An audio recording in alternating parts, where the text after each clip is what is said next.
In episode 152 of the Guitar Music Theory podcast, I answer listener questions about open G tuning, acoustic guitars, memorizing songs, Sus4 chords, and more.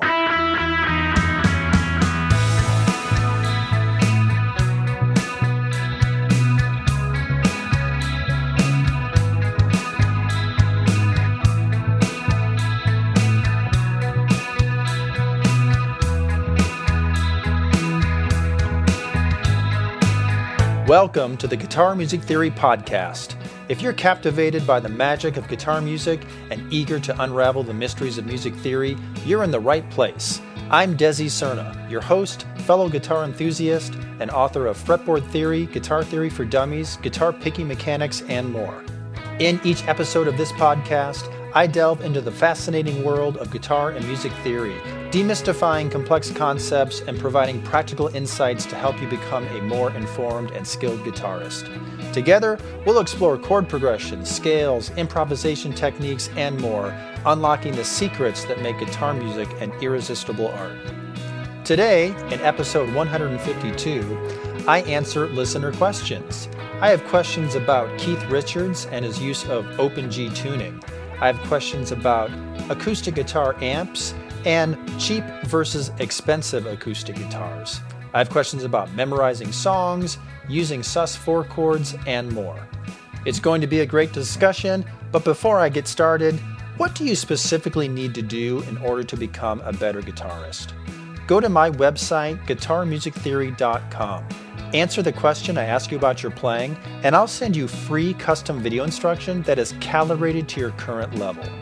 Whether you're a beginner still needing to learn the basics, or you need help with bar chords, lead guitar, finger picking, playing at church, or you want to delve deeply into music theory, I have a free video course for you.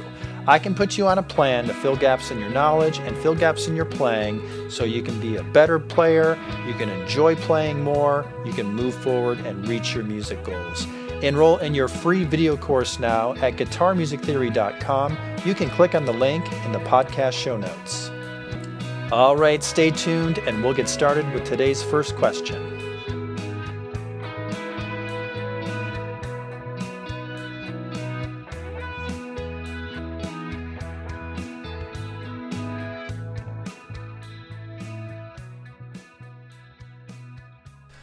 All right, we are ready to dive in. Our first question comes from Jared, and he says, "Hi Desi, I have seen your name appear in numerous searches while trying to find learning materials and books for open tuning, more specifically, learning to navigate open G tuning. I have been a Stones and Keith Richards fan my entire life. Would you be available to discuss your books, the possibility of video lessons, and or other options to help guide me in this journey? Thank you." Well, first off, you can always reach out by email, and I'm happy to answer some quick questions. If we need to have a full lesson, you can book a private lesson with me using Zoom. Just go to my website, and in my menu, you will see a link for Zoom lessons. But let's talk about open G tuning. It's actually easy to use. You just tune strings 6, 5, and 1 down a whole step. And then the best way to learn how to use it is to learn some Rolling Stones songs. So 3 very familiar Rolling Stones songs that use open G tuning would be Start Me Up, Brown Sugar, and Honky Tonk Women. So I will tune down here and demonstrate some of those songs in a minute. I should point out that Keith Richards didn't bother to tune his 6th string down on his guitar because he didn't bother to put a 6th string on his guitar. He would just use 5 strings. But if you have a 6th string, that's hard to say, tune it down a whole step for the complete open G tuning. Okay, so I'm in standard tuning right now. And I actually just want to take some time to explain why we would use open G tuning, or at least why Keith Richards used it. And he really popularized it, and so it's often used the way that he uses it. So I want you to imagine playing an open A chord. That's what I'm playing here. I'm on a Telecaster bridge position. I'm playing through a profile of a Marshall amplifier on my Kemper profiling amplifier, and it's kind of at edge break up here. A little crunchy. If I pick light, it sounds clean. So imagine playing an open A major chord, and maybe you do that by just barring with your index finger, and then you add your ring finger to the fourth string, and you add your middle finger to the second string, and so now you've got this would be a D chord in C form. Think like Jack and Diane, something like that, or maybe it's All Right Now by Free. That sort of shape, okay? Very common sound on the guitar, but imagine if you put your fingers onto that D and C form, but you didn't bar across the strings with your index finger, so the first string is open. So out of that D chord in C form, I have the F sharp, the A, and the D. The first string is open, and then I'm going to put the fifth string A in the bass, so I'm holding that. So my notes from low to high are A, and then F sharp, A, D, E. That sound. This is a D add 9 chord / A.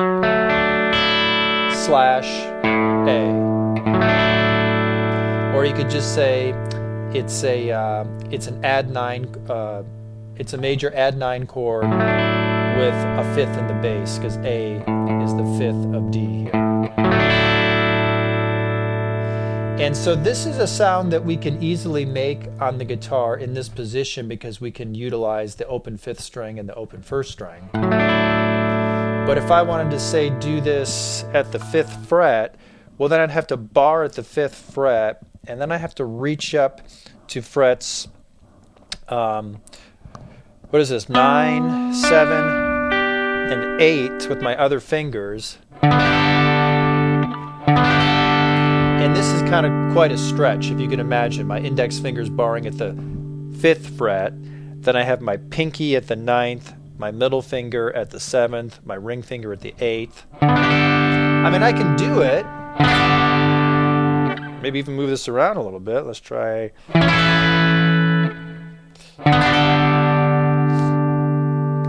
But this will become much easier in the open G tuning.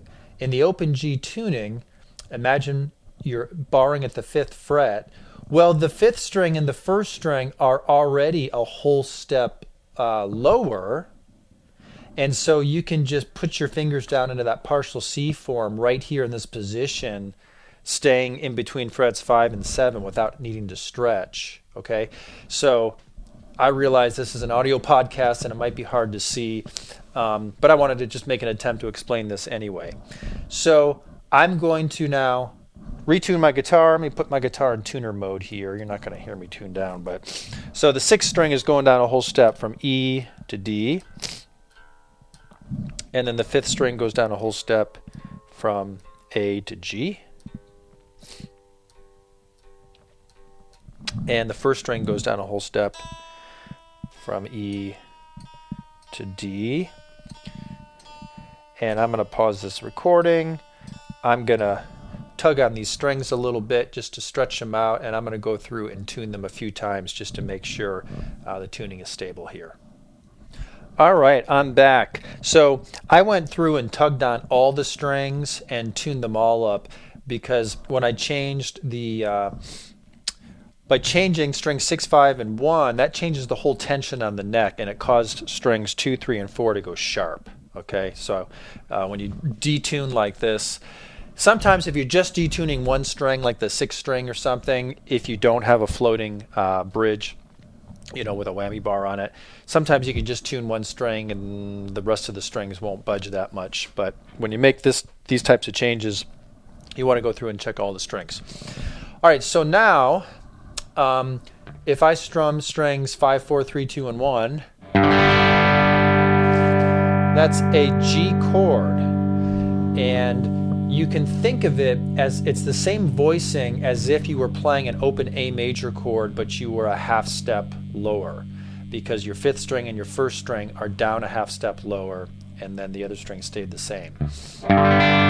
So that's all open strings there. Strings 5, 4, 3, 2, and 1. I'm going to play this Keith Richards style. I'm going to skip the sixth string. I can't say sixth string today.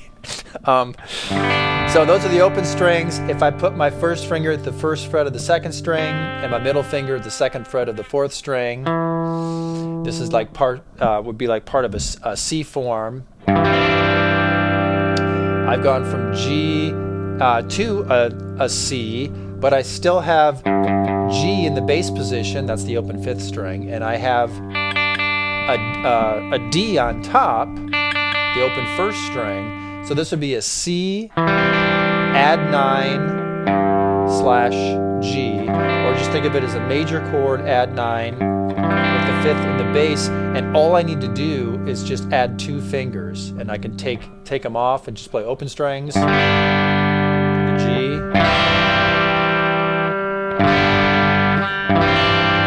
So now I'm getting that same chord voicing that I had earlier in standard tuning. I'm a whole step lower, but I get it more easily. I just have to add a couple more fingers. And I can move this shape around easily. I can just go to the 5th fret and just bar with my index finger and play strings 5, 4, 3, 2, and 1. And this would be like playing a C bar chord at the 3rd fret in A form, except I'm actually barring at the 5th fret, 1 finger. I don't need to add any other fingers to play that A form bar chord voicing. 1 finger, that's all I need. If I add my middle finger to the 2nd string and my ring finger to the 4th string, then I get this would be an F chord, an F, add 9 / C, and I can easily just add a couple fingers. I don't have to stretch at all.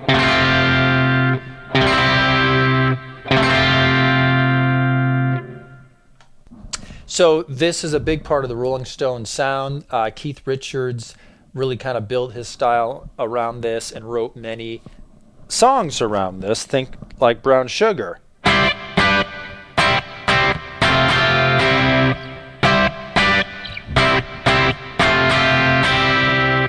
Now you can do this on a guitar without retuning. You can do part of this because remember, strings 2, 3, and 4 have not changed.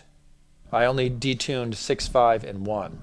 So if I wanted to play Brown Sugar on a guitar in standard tuning, if I just play these chord shapes on strings 2, 3, and 4,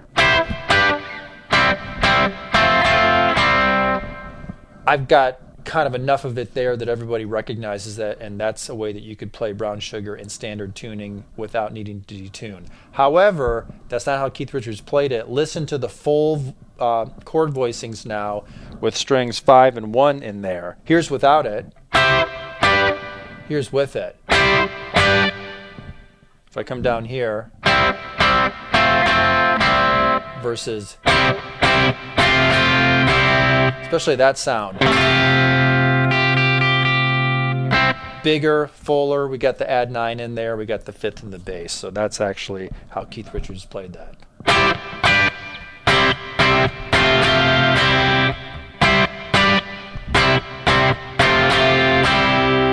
And he does this on other songs as well, such as Honky Tonk Women,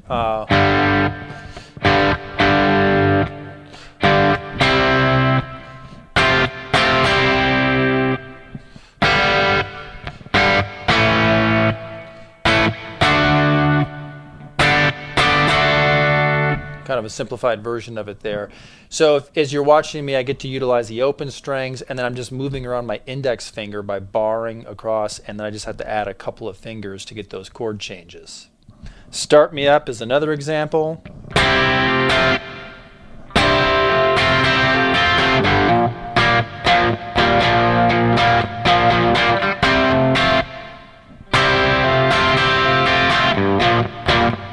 You could play that without tuning down, and you could just focus on strings 2, 3, and 4 in standard tuning. which isn't kind of enough, to maybe save you the trouble of detuning or having another guitar, on stage or something. But if you want to get the full sound, you want to use open G tuning. Notice I wasn't using the 6th string because Keith Richards didn't use it, but there's other things that you can do in open G that might use that. Technically, open G would have the 6th string down a whole step as well. And if I'm barring across the strings, if I put the 6th string in there, I would have the 5th. Like this is a C chord here, an A form. If I put the 6th string in there as well, barring across and covering it with my index finger, that would just be a C/G, a C with a 5th in the bass.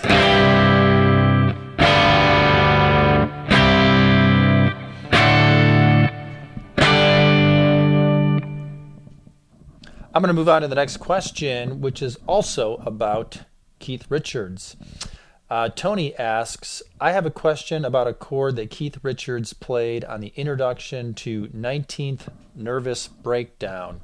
He starts with an E chord triad at the 9th fret, B, E, G sharp, and then plays another triad of B, F sharp, and A. I can't work out the name of the second chord he played, and do you know what would have made him decide to play that particular chord? Any help you could give will be much appreciated. Thanks very much. All right, so this first part is just part of an E major chord. If you're in standard tuning, you would just play an A form bar chord with your index at the 7th fret. If you're in open G tuning like me, you can just bar with your index finger at the 9th fret. And then you add in a note, your 2nd finger to the 2nd string, and your 3rd finger to the 3rd string. This is different than what I just told you to do for those other songs where we put our 2nd finger on the 2nd string, but our ring finger was on the 3rd string. So we're not doing that. We're doing this. 3rd finger's on the 3rd string. And this makes, this would be an E sus2 sus4 chord.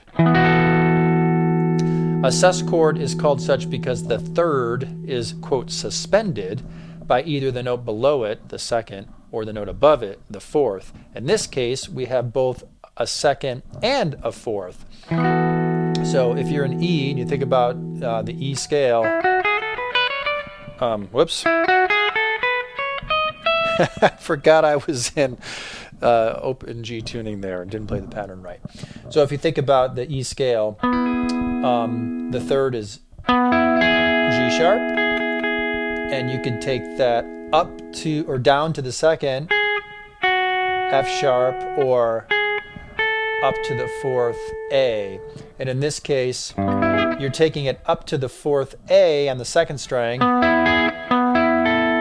but then you're adding that F sharp, which would be the 2nd, on the 3rd string. So we have a 4th and a 2nd in here. We don't have the 3rd anymore, so we call it E sus, meaning no 3rd, 2 sus 4.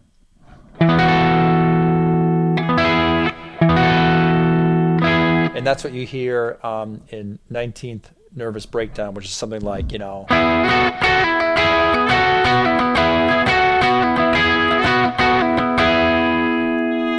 So this is another little trick that Keith Richards did. How did he know to come up with this? Was he thinking in his head, I want to play an E sus2 sus4? Nope, I doubt it. I think that he liked this open G tuning. He liked the idea that he could just bar with the index finger and then add a couple notes for a chord change. And I bet he just experimented with, well, what else can I add and what other sounds can I get? Sometimes he just adds one finger like this. So this would be an E. We still have the G sharp in there, but now we have the 2nd in there too. So you call that E add 2, or probably E add 9 would be the. And so in some songs he mixes it up where he does the shape I originally explained in answering the first question. Or sometimes he does this shape that we just talked about, the nervous breakdown shape. Or sometimes he just adds one finger. And he mixes it up. And a good example of this would be Brown Sugar. I played some of that for you earlier.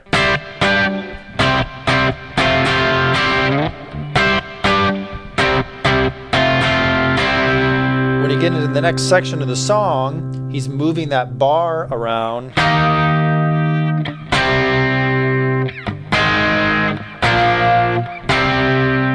And he just adds one finger for this stuff. He plays. In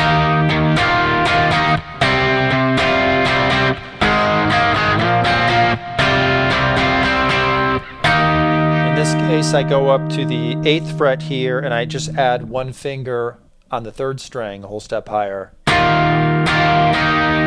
Then I go back to the 5th fret, and now I just add up one finger to the 2nd string, 1 fret higher. Then I go to the 1st fret and add one finger to the 3rd string. I go up a whole step and do that again. I come back to the 5th fret with just one finger on the 2nd string. When I first learned this song, I assumed that he was using the same chord shapes that he uses in the intro. So I played it like.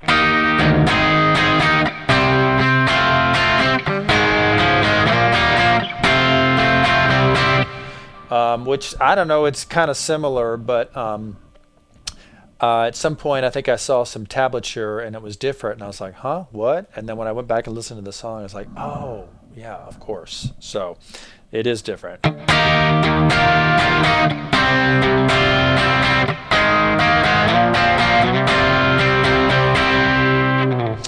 So that's kind of a little crash course there on open G tuning. A great way to learn it is to learn some Rolling Stones songs. Take a look at some tablature if you can. Ultimate Guitar, if you have a paid subscription, does have some pretty accurate tabs, but I usually always cross-reference it with tablature at sheetmusicdirect.com. I have an account there, so I can pay for the good stuff and see the good stuff. But because you don't want to miss some of these little details, like I just explained, which are so important. And the Rolling Stones were such a huge influence on pop and rock music, so we hear open G tuning make its way into songs by other artists as well. Now, before we move on, I want to talk about how you would play an open G tuning in other ways if you're not just doing Rolling Stones style songs and these chord shapes and stuff, because some people ask me about, do I have to relearn my scale patterns and stuff like that. So when it comes to actually playing in open G tuning, typically people don't use it for lead guitar unless they're doing slide, because I talked about how I can just bar across the strings with one finger. So that means if I have a slide on, which I just put on,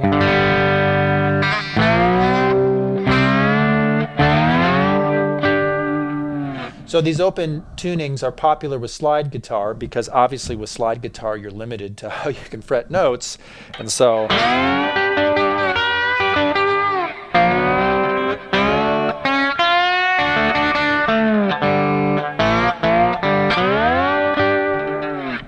okay, there's my awful slide playing. So if you want to get into slide, then open G, open E tunings are very popular for that reason. But if you're just playing without a slide, typically you don't use open G tuning for lead guitar. So when you hear Rolling Stones songs, oftentimes Keith Richards is in the open G tuning and he's doing the changes, but the other guitarist who's playing the lead is in standard tuning. So I don't necessarily recommend that you go through and learn how to play everything that you would do in standard tuning in open G tuning and relearn scale patterns. It's not how it's. I'm not telling you can't do that, but that's not typically what guitar players do. They use the open G tuning for its thing and its sound, and that would be that Keith Richards, style chord voicings or some slide guitar, but then they would use standard tuning for other things. So it's it's often kind of just a layer in a guitar recording. You might come in with a guitar. I mean, there could be some exceptions. Don't get me wrong. There could be some lead lines out there where they stayed in open G tuning. Keith Richards did some Philly stuff in Honky Tonk Women, where he's in the open G tuning.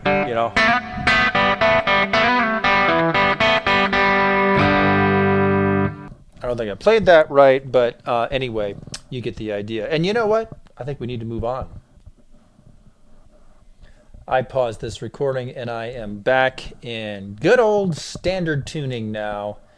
And our next question comes from Paul. And he says, how do I get to play like Glenn Tipton of Judas Priest or any great guitarist in that style?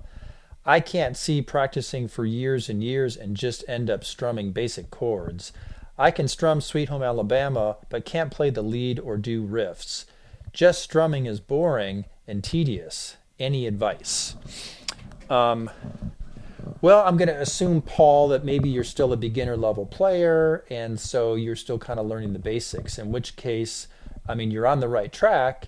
You want to start with the simplest parts of a song, and so that definitely includes, learning basic chords, learning how to strum along with songs, learning how to keep time with steady rhythm. And then, you can learn how to play some simple riffs and stuff. I mean, you mentioned Sweet Home Alabama. I don't know if you've learned the picking part. Or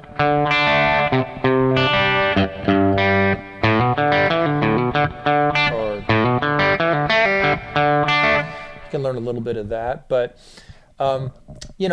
getting to the point where you're playing like Glenn Tipton of Judas Priest, I mean, that's a guy that's, played for years and years, and someone who can pick up an acoustic guitar and strum folk songs and knows his, basic scale patterns, and he's got lead guitar technique and, understands how to palm mute and move around the fretboard and control string noise and slide and bend and all the things. So it just takes time. And you just have to, it has to be something that you really have a passion for, because it takes a lot of playing, it takes a lot of practice, and it's not something that can just happen overnight.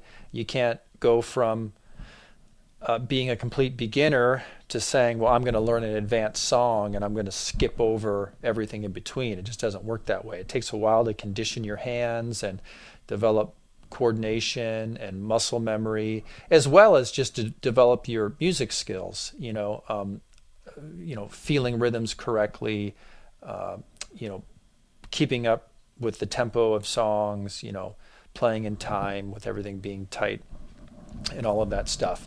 So the way to get there is that it's a long road, but it's a road that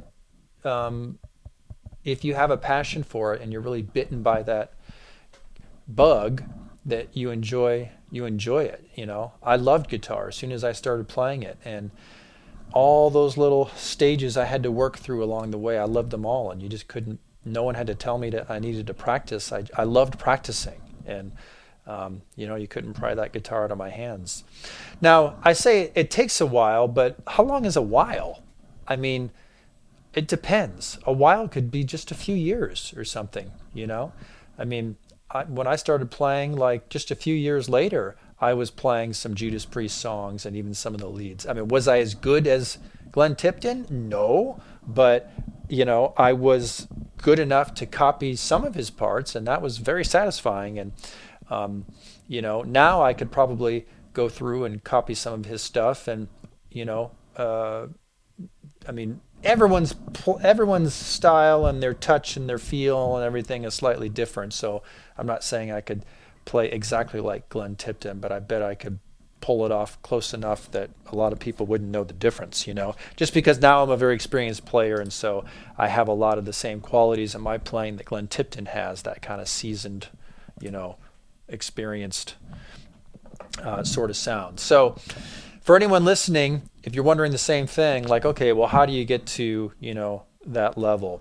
You just have to, don't try to jump ahead. So one of the things that I stress in my lessons with students is that you need to work on your rhythm guitar skills first. You should be able to play. Guitarists play rhythm guitar most of the time. Even good lead guitar players play guitar most of the time. Eddie Van Halen, if he never played a guitar solo in his life, would still be one of the greatest guitar players of all time because he was such an amazing rhythm guitar player.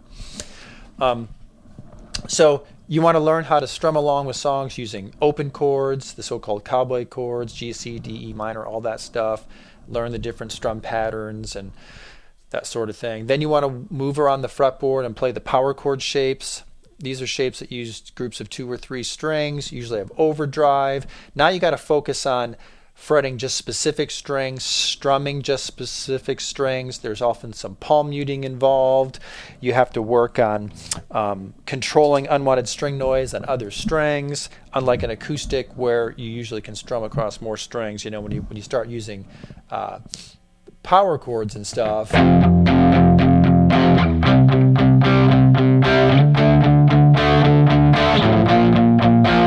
Now you got to focus on picking certain strings. I was using some palm muting technique there.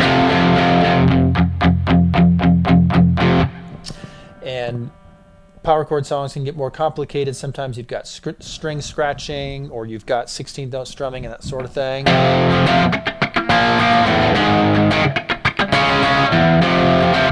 I call that controlled noise. Super important to learn this stuff, to learn how you fret notes with your fretting hand fingers, but then also use some of those same fingers to mute unused strings and control unwanted noise. Really important when you get into lead guitar to understand how to have that sort of touch in your hands, and you can do that by playing power chord songs. And then ultimately you need to get the bar chords where you're playing full bar chords.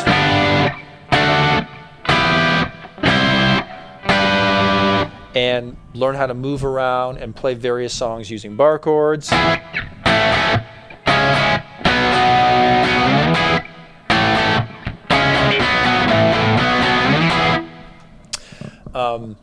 And again, this is going to be more challenging, and you're going to learn stylistically how, different artists use bar chords and move around the fretboard, and there's going to be different sorts of tempos and rhythms and strum patterns and muting and all that sort of stuff. And believe it or not, all of that comes into play when you get into lead guitar. So a lot of people come to me because they want to improve their lead guitar skills because they just sound sloppy, they're lacking control and all this stuff. And I'll ask them, well, let me hear your rhythm guitar playing skills.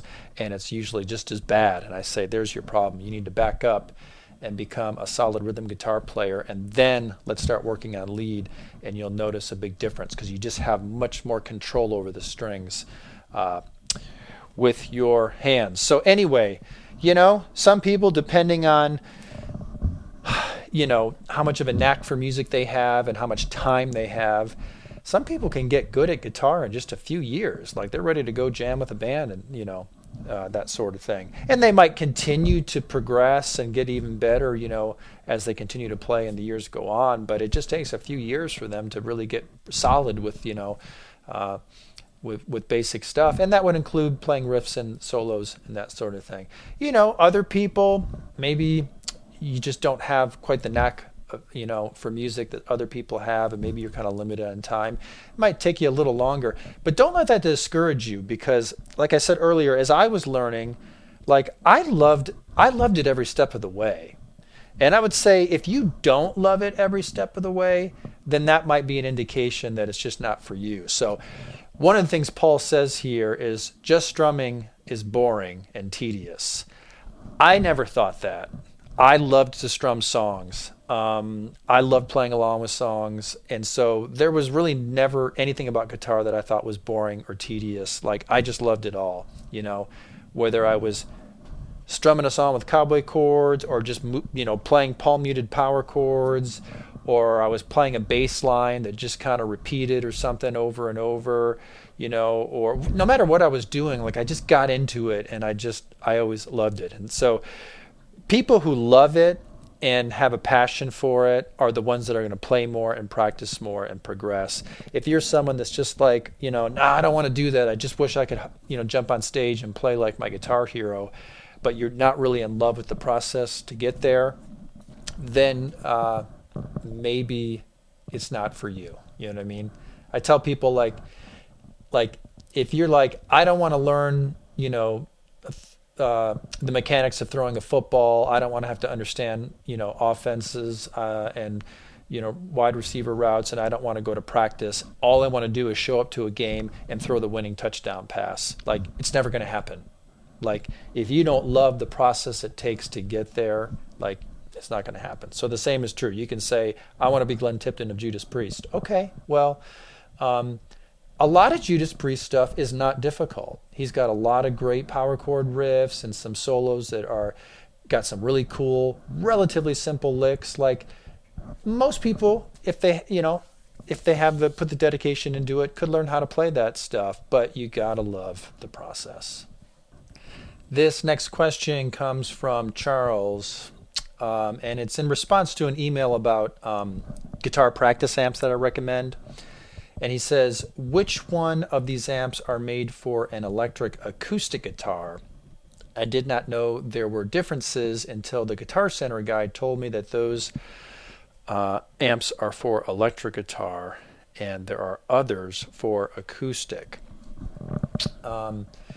So it kind of depends, Charles. Some of these, they are electric guitar amps, and so when I make a recommendation for an amp, I'm assuming you're playing an electric guitar, because we typically don't plug acoustic guitars into amplifiers. That's why they're called acoustic guitars. We play them acoustically.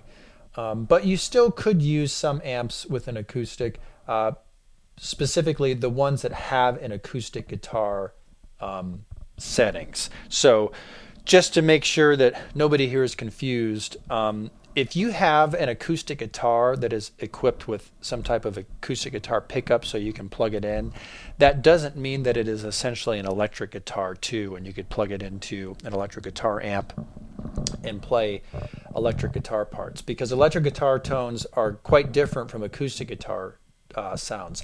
Electric guitars use magnetic pickups. They have lighter nickel strings, and they use overdrive and distortion and various effects such as delay and other things. So acoustic guitars have different strings. They usually have a different type of pickup in them.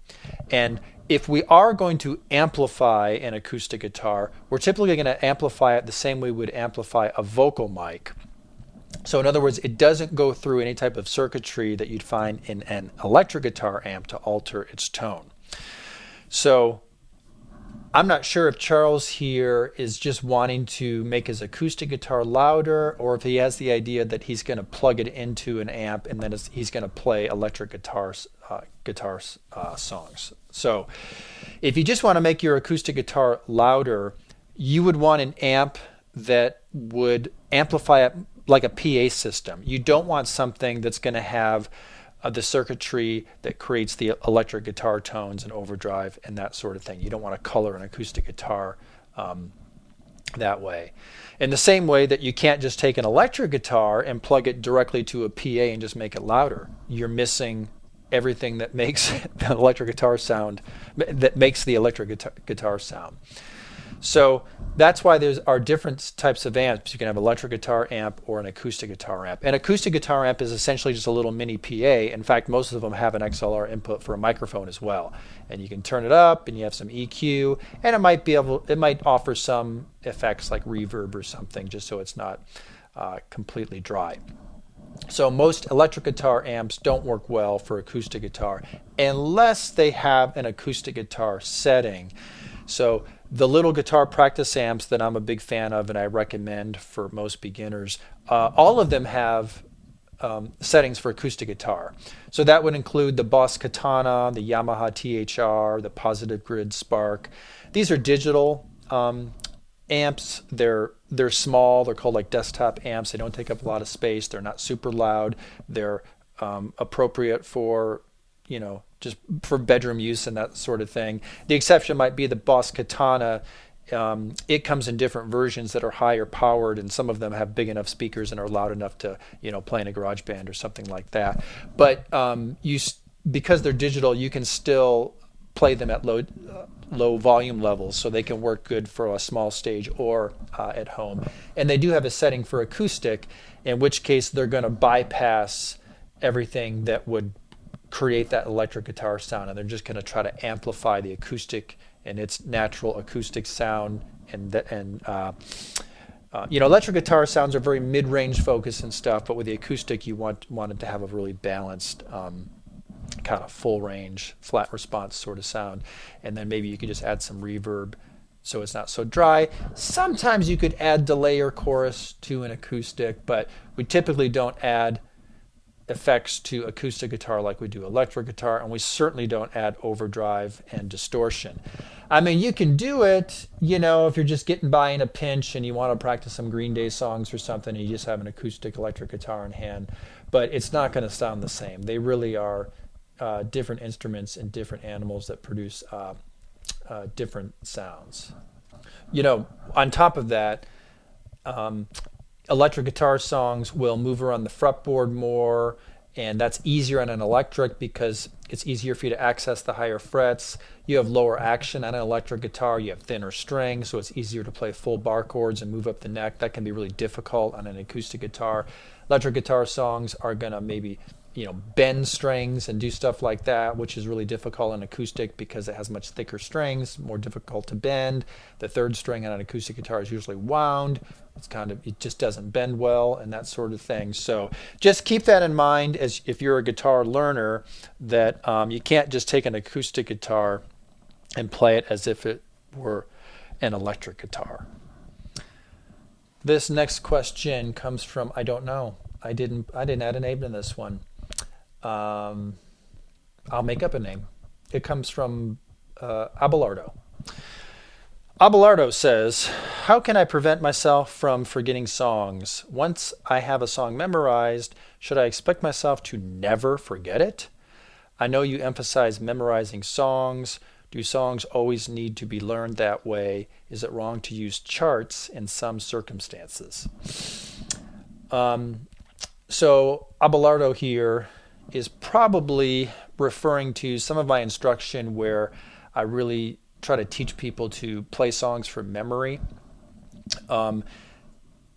Musicians will use charts, they'll use notation, but one of the things I try to encourage, especially beginner guitar players, to do is to learn how to play songs from memory and get out of that rut of having your eyes glued to a sheet of paper and you're following chord changes on paper. So using a chart or some notation is a great way to learn parts, but you really want to memorize it, look away from the sheet, and start to activate other parts of your brain that are really important to becoming a good musician.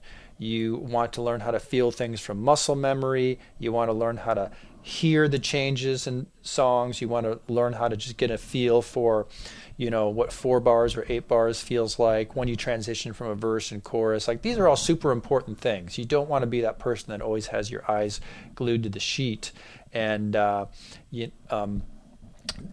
because it prevents you from feeling music in a more completely.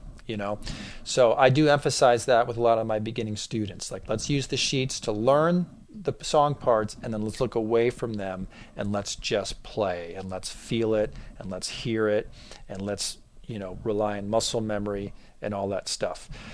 Now, with that said, you're going to forget songs if you don't play them in a while. So even I forget songs, and if I have to play something that I once had memorized, but it's been a long time, then I have to review it. I play with a band called The Heart of Rock and Roll, and it's America's #1 tribute to Huey Lewis and the News. FYI, I don't do all of their dates. I'm one of the guitar players in their rotation. So if you ever visit the website, or you notice that, hey, The Heart of Rock and Roll is playing in my area, you might want to send me a message and just say, Desi, are you part of the lineup for this show? I'd hate for someone to make an effort to go out and see me and then be disappointed that I wasn't in the lineup that night. Anyway, so I had to learn the whole show. There was a lot to memorize. It's a show band. We're not up there reading charts. We're up there performing. So it took a lot of work to run those things down over and over and memorize all the individual parts and everything. And but then, I might play some shows with them, and then it could be months before I play another show. And so I always go back and review. So, for example, as I record this, is January 16th. Coming up on Saturday, January 27th, I'm playing at 3rd and Lindsley in Nashville with this act. And so I will review the show beforehand just to make sure, I'm in shape, I'm ready to go, and I'm sharp with everything. And because undoubtedly there's something I've forgotten and I just need a quick review and I'll be ready to go. And I actually have been in the process of notating all my parts and then filming myself playing them.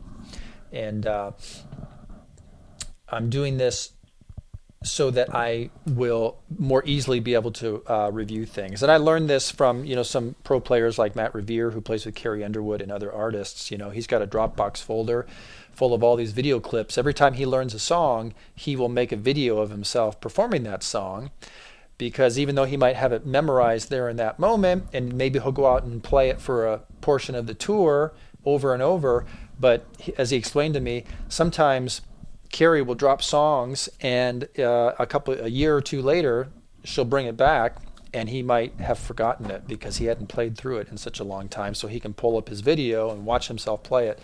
So that's normal, It's like use it or lose it. If you're not playing stuff regularly, then it's going to fall away, and that's okay. That's all part of the process, You're learning songs, you're memorizing them, you're trying to play them as well as you can, and then you kind of move on, and you might always have new stuff that you're learning and memorizing. Some stuff you are continuing to play, some stuff you don't. You stop playing it and it kind of falls away, and you forget about it. And if in the future it should come back up that you need to perform that song or you want to play it, then it might just require a little review. But typically, if you've learned a song and memorized it before, when you go back to review it, you pick it up pretty quickly. Now, with all that said, there certainly are times where charts are needed. So, I regularly play at church, and I often don't have the time to run some of those songs down and really memorize them. And we often use charts at church. It's not inappropriate in that setting. We're not a show band or anything like that, And so typically what I would do is be provided with a chart, or if not, I'll just chart something out really quickly. That way I can show up and I can play the songs down, and I will be following the chart, and I don't need to worry about having it memorized. But I should say this, I'm able to play from charts well because I have learned and memorized so many songs. Because as I'm using that chart as my guide, I'm still kind of comping my own parts as I go, and I'm filling in with parts that make the song sound good. And I'm able to do that because I've learned so many songs and memorized them.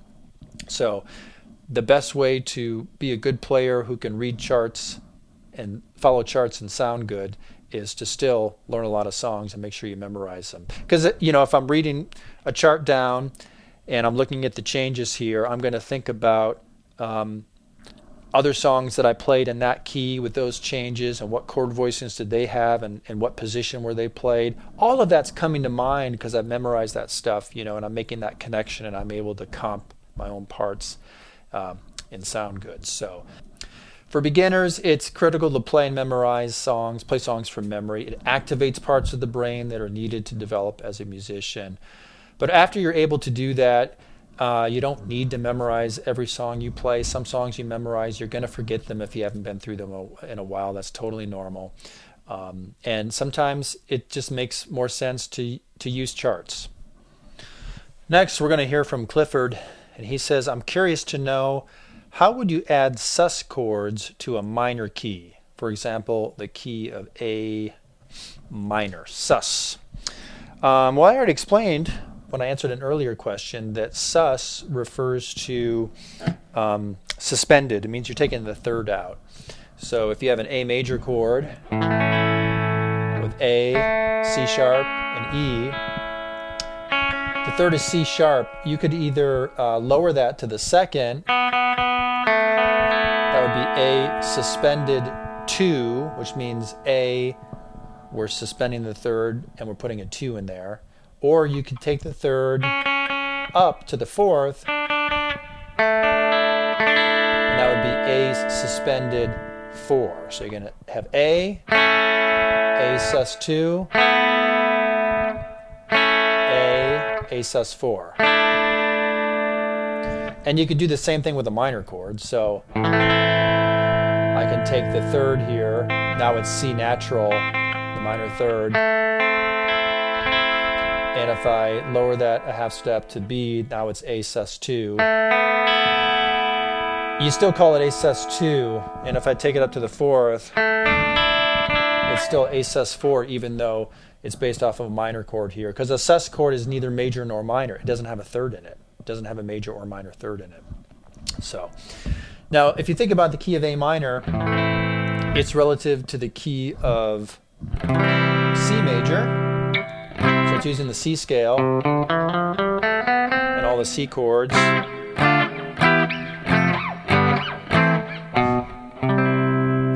So if we want to take like a sus 4 chord, for example, that naturally occurs on the first degree of a major scale, the C chord. It naturally occurs on the 5th degree in the C scale, G.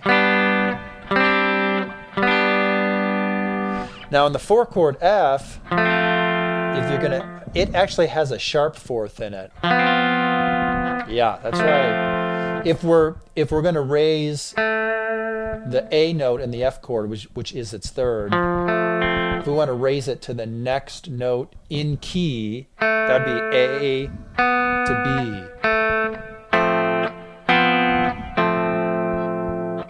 It's got a sus 4 in there.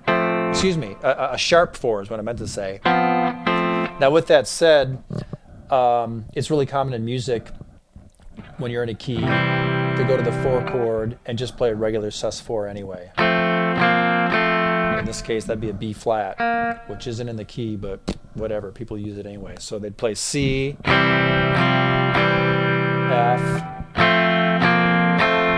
G, C.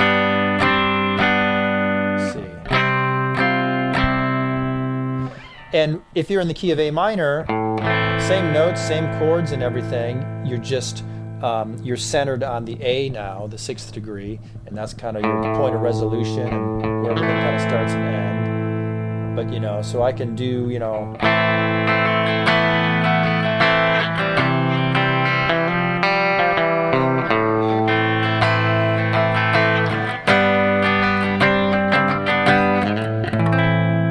so I can go to those other chords, C, F, or G, and try adding some sus 4s in there like that.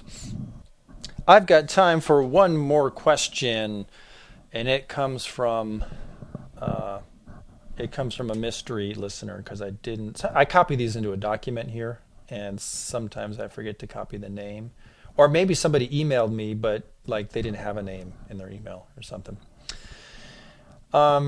So this person says, I really like those PRS acoustics. Why are they so cheap?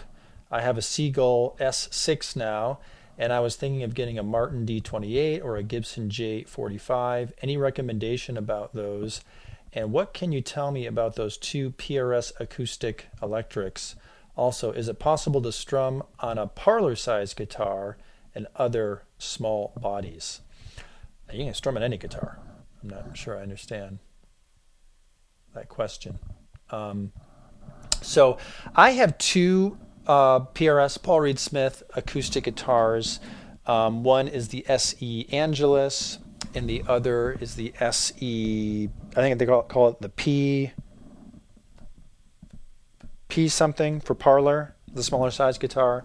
I use it in my finger picking course. If you guys are familiar with that, maybe and you see them in some of the videos I post on Facebook and YouTube and that sort of thing. So why are they so cheap? Well, I don't know that they're that cheap. I mean, they're under $1,000 for sure. I haven't checked prices on them. I probably should have done that before I answered this question. But they look really nice, and they play nicely. And I'll say that they sound okay. They sound okay. So the SE line are guitars that are manufactured overseas by Paul Reed Smith Guitars. So it's not their core line. They're not made here in the United States. The build quality is still good, and they're just manufactured more inexpensively. So they're going to save money on the parts and materials, and of course they save money on labor, things of that nature. And they're decent instruments. Some people are really big fans of them, particularly the electric guitars. They're really impressed with, the build quality at that price range, which is under $1,000 or sometimes well under $1,000. So the difference between those types of guitars or an acoustic guitar that costs, a few thousand would be the American labor, because the more expensive acoustics are going to be made in the United States, and the more expensive acoustics are usually made of solid wood, whereas the less expensive acoustics are made of laminate. They might have some solid pieces in there. Maybe that'll have a solid top on it, but the rest of the guitar is laminate woods. Laminate woods are much more inexpensive. They may be easier to work with in the building process too, and simplify that. I'm not sure.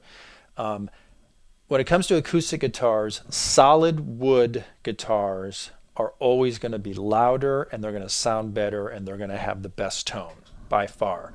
If you've never really A-B'd the difference, go to a guitar shop that has good high quality acoustic guitars that are made of complete solid wood. I'm not talking about a guitar that might have some solid wood parts on it. I mean, is completely made of solid wood. The top, the back, the sides, everything. And pick that up and just strum an open chord on it, and then pick up a less expensive guitar that's made of laminate woods and strum the same chord, and you'll quickly realize there's a difference in tone and volume. So that's the reason why those SE PRS guitars are less expensive, even though they might look just as nice as a solid wood guitar, because even though they're made of kind of laminate woods and stuff, sometimes those laminate woods are not high quality woods, but they'll make sure the top layer is at least cosmetically attractive. So you might hold it up next to a solid wood guitar and it looks just as nice, but it's not constructed the same. It's not going to produce the same tone. It does make a difference. It absolutely makes a difference. I learned this lesson years ago when I was shopping for an acoustic guitar, and someone said, well, I saw a Martin guitar and it was like $5,000, and I'm playing other guitars that were $1,000 or less, and I thought they sounded good, and I thought, why would you pay $5,000 for a guitar that doesn't look much different than these other ones? And I picked it up and I strummed one chord on it, and I was like, oh, like I immediately heard the difference. It sounded like a grand piano.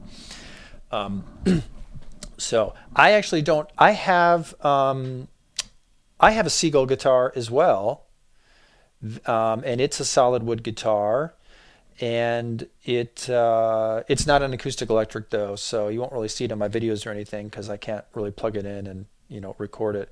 I could put a mic on it, I guess.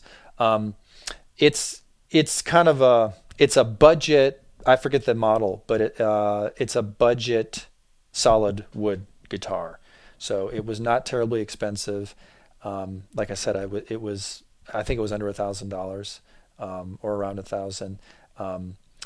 But it actually sounds better than my PRS SE guitars acoustically. It does. But the PRS guitars are electric, so I can plug them in, and so I can use them at church or in live situations when I need to actually be amplified and can go to the PA system. And in order to make them sound a little bit better, I do play them through a Aura Spectrum acoustic DI, And that's got some features where you can kind of breathe a little bit more life into your acoustic guitar sound and make it sound a little bit more, to make it sound better and a little bit more natural. Because those pickups, I don't know what you want to call them, piezo, everyone pronounces it differently. Pickups that are under the saddles, the bridge saddle on acoustic guitars, they really rob the guitar of most of its sound and its depth and its character. And so it still, can work well in some live settings, but oftentimes people will try to use a direct input, a DI box that gives them some more tonal sculpting options just so they can make it sound a little bit more natural. But anyway, I'm not an expert on guitar construction necessarily, and one thing that it has been missing from my guitar collection is a really high quality solid wood acoustic, like that $5,000 Martin that I passed up at Durdell's Music in Toledo many years ago. Alice couldn't close that sale because I couldn't afford it at the time. But it's kind of like a little wish list item of mine. I'm like, you know what? One day, if I can, I'm going to get an acoustic guitar like that because they do sound magnificent. And that's why some acoustic guitars, are more expensive than others. But do you really need that? It's kind of like with electric guitars. Does a $3,000, $4,000 core model Paul Reed Smith guitar, is it really better than their budget brand, the SE, that sell for under $1,000, which are good guitars? Yeah, it is better for sure. Is it necessary? No. You can still sound good on a less expensive guitar, and you can enjoy the sound, and you can have a lot of fun.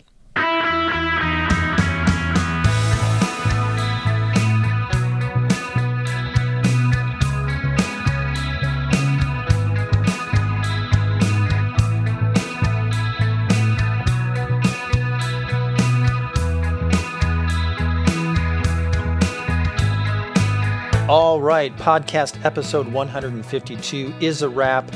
If you have questions you'd like for me to answer in future podcast episodes, just head over to my website, guitarmusictheory.com, scroll down and click on the contact link. And don't forget, if you have not yet enrolled in a free video course, while you're at the website, answer that question I ask you about your playing, and I'll send you free custom video instruction that's calibrated to your current level. Whether you're a beginner still needing to learn the basics, or you're an experienced player that needs to refine some aspect of your playing, I have a free video course for you. I can help put you on a plan to fill in gaps in your knowledge and fill in gaps in your playing so you can enjoy guitar more, you can become better, make progress, and reach your music goals. So enroll in your free video course now at guitarmusictheory.com. You can click on the link in the podcast show notes. Maybe you don't need a course right now, but maybe you want to be informed about the content I create, such as when I release new podcasts, when I post new videos to Facebook or YouTube, when I release other courses, when I schedule Zoom classes. There's lots of things you might be interested in. Sometimes I just send out emails with informative information about gear, about playing, practice, and so on. Well, you can join my email list by just going to the website and just click the link to subscribe. If you're enrolled in a free video course, then you're already subscribed. No need to do it again. All right, my guitar engineers, thanks for listening. I'm Desi Cerna. Before you go, be sure to subscribe to this podcast, give it a 5-star rating, and leave a review if you can. Then keep playing and stay tuned for more.